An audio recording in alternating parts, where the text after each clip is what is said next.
नमस्कार साथियों, स्वागत है आप सभी का आपके अपने चैनल ज्ञान की धारा में। आप सभी दोस्तों को मेरा प्रणाम। राधे राधे, जय श्री कृष्णा आप सभी को। दोस्तों, आज हम महाशिवरात्रि की व्रत की कथा का श्रवण करेंगे। दोस्तों, इस कथा को आप पूरा अंत तक सुनिएगा और कथा को ज़्यादा से ज़्यादा लाइक करें और शेयर करिएगा अपने दोस्तों को। महाशिवरात्रि व्रत की पौराणिक कथा यह है कि पूर्व काल में चित्रभानु नामक एक शिकारी था। जानवरों की हत्या करके वह अपने परिवार को पालता था। वह एक साहूकार का कर्जदार था, लेकिन उसका ऋण समय पर न चुका सका। क्रोधित साहूकार ने शिकारी को शिव मट्ठी में बंदी बना लिया और संयोग से उस दिन शिवरात्रि भी थी। शिकारी ध्यान मग्न होकर शिव संबंधी धार्मिक बातें सुनता रहा। चतुर्दशी को उसने शिवरात्रि व्रत की कथा भी सुनी और शाम होते ही साहूकार ने उसे अपने पास बुलाया और ऋण चुकाने के विषय में बात की। तो शिकारी अगले दिन सारा ऋण लौटा देने का वचन देकर बंधन से छूट गया।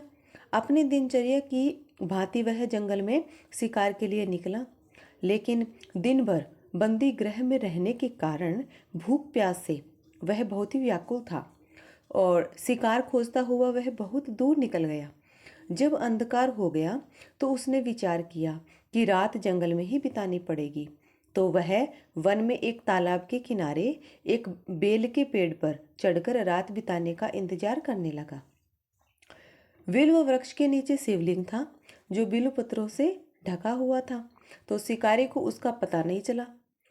अब पड़ाव बनाते समय उसने जो टहनियाँ तोड़ी वे संयोग से शिवलिंग पर गिरती चली गई और इस प्रकार दिन भर भूखे प्यासे शिकारी का व्रत भी हो गया और शिवलिंग पर बिल्वपत्र भी चढ़ गए। एक पहर रात्रि बीत जाने पर एक गर्भिणी हिरणी तालाब पर पानी पीने पहुंची। शिकारी ने धनुष पर तीर चढ़ाकर जो ही प्रत्यंचा खींची तो हिरणी बोली कि मैं गर्भिणी हूँ और शीघ्र ही प्रसव करूंगी।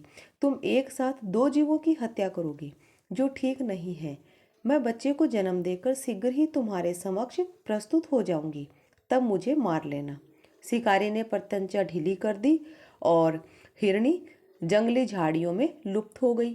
प्रत्यंचा चढ़ाने पर ढीली करते वक्त कुछ बिल्वपत्र अनायास ही टूटकर शिवलिंग पर गिर गए थे। इस प्रकार उसने अनजाने में ही प्रथम प्रहर का पूजन भी संपन्न कर लिया। कुछ ही देर बाद एक और हिरणी उधर से निकली। शिकारी की प्रसन्नता का ठिकाना नहीं रहा।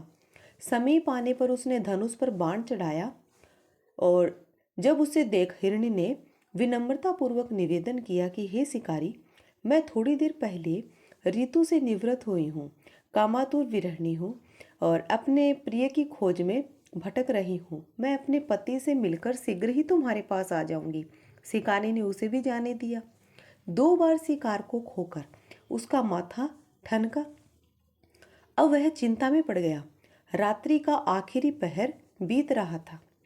इस प्रकार भी धनुष से लगकर कुछ बेलोपत्र शिवलिंग पर जा गिरे तथा दूसरे प्रहर की पूजा भी संपन्न हो गई।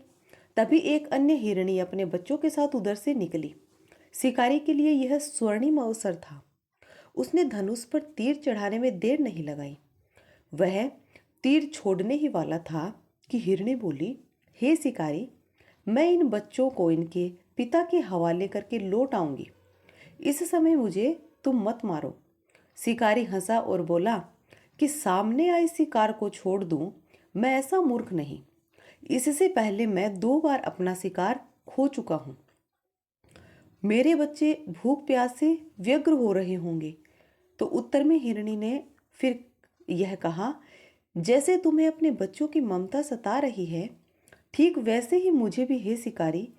मेरा विश्वास करो, मैं इन्हें इनके पिता के पास छोड़कर तुरंत लौटने की प्रतिज्ञा करती हूँ। हिरणी का दुख भरा स्वर सुनकर शिकारी को उस पर दया आ गई। उसने उस मृगी को भी जाने दिया। अब शिकार के अभाव में तथा भूख प्यास से व्याकुल शिकारी अनजाने में ही बेल वृक्ष पर बैठा बेलपत्तर तोड़ तोड़कर नीचे फेंकता जा रहा था। पो फटने को हुई तो एक हष्टपुष्ट मृग उसी रास्ते पर आया। शिकारी ने सोच लिया कि इसका शिकार तो वह अवश्य ही करेगा। शिकारी की तनी प्रत्यंचा देखकर मृग विनीत स्वर में बोला कि हे शिकारी, यदि तुमने मुझसे पूर्व आने वाली 3 मृगियों तथा छोटे छोटे बच्चों को मार डाला है तो मुझे भी मारने में विलंब न करो, ताकि मुझे उनके वियोग में एक क्षण भी दुख नहीं सहना पड़े। मैं उन हिरणियों का पति हूँ। यदि तुमने उन्हें जीवन दान दिया है तो मुझे भी कुछ क्षण का जीवन देने की कृपा करो। मैं उनसे मिलकर तुम्हारे समक्ष उपस्थित हो जाऊंगा। मृग की बात सुनते ही शिकारी के सामने पूरी रात का घटना चक्र घूम गया। उसने सारी कथा मृग को सुना दी।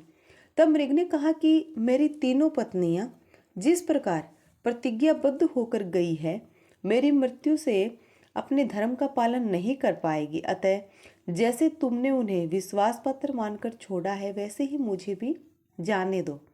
मैं उन सबके साथ तुम्हारे सामने शीघ्र ही उपस्थित होता हूँ। तो शिकारी ने उसे भी जाने दिया। इस प्रकार प्रातः हो आई। उपवास, रात्रि जागरण तथा शिवलिंग पर बेलपत्र चढ़ने से अनजाने में ही पर शिवरात्रि की पूजा पूर्ण हो गई। पर अनजाने में ही की हुई पूजन का परिणाम उसे तत्काल मिला। शिकारी का हिंसक हृदय निर्मल हो गया और उसमें भगवत शक्ति का वास हो गया। थोड़ी ही देर बाद वह मृग सपरिवार शिकारी के समक्ष उपस्थित हो गया, ताकि वह उनका शिकार कर सके। किंतु जंगली पशुओं की ऐसी सत्यता, सात्विकता एवं सामूहिक प्रेम भावना देखकर शिकारी को बड़ी ग्लानि हुई। उसने मृग परिवार को जीवनदान दे दिया। अनजाने में शिवरात्रि के व्रत का पालन करने पर भी शिकारी को मोक्ष की प्राप्ति हुई। जब मृत्यु काल में यमदूत उसके जीव को ले जाने आए तो शिवगणों ने उन्हें वापस भेज दिया तथा शिकारी को शिवलोक ले गए।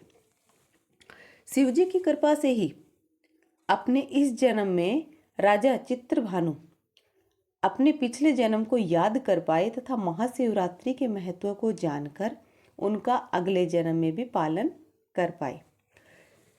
दोस्तों, शिवरात्रि का जो हमें संदेश मिलता है वह देखिए क्या है कि शिकारी की कथा के अनुसार महादेव तो अनजाने में किए गए व्रत का भी फल देते हैं, पर वास्तव में महादेव शिकारी की दया भाव से प्रसन्न हुए।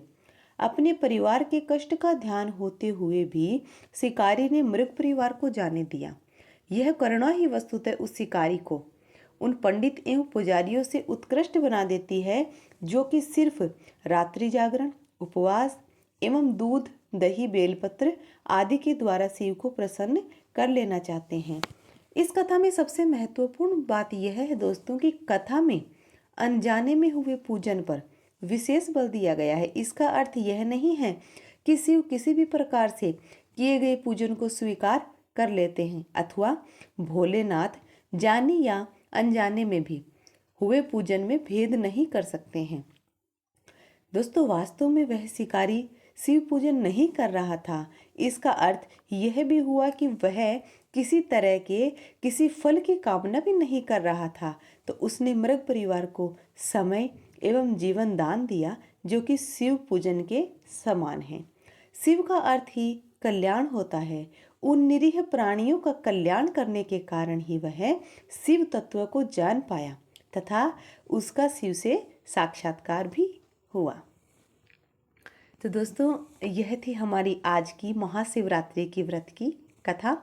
दोस्तों, आपको अगर यह कथा अच्छी लगी हो तो इस कथा को एक लाइक ज़रूर से करना।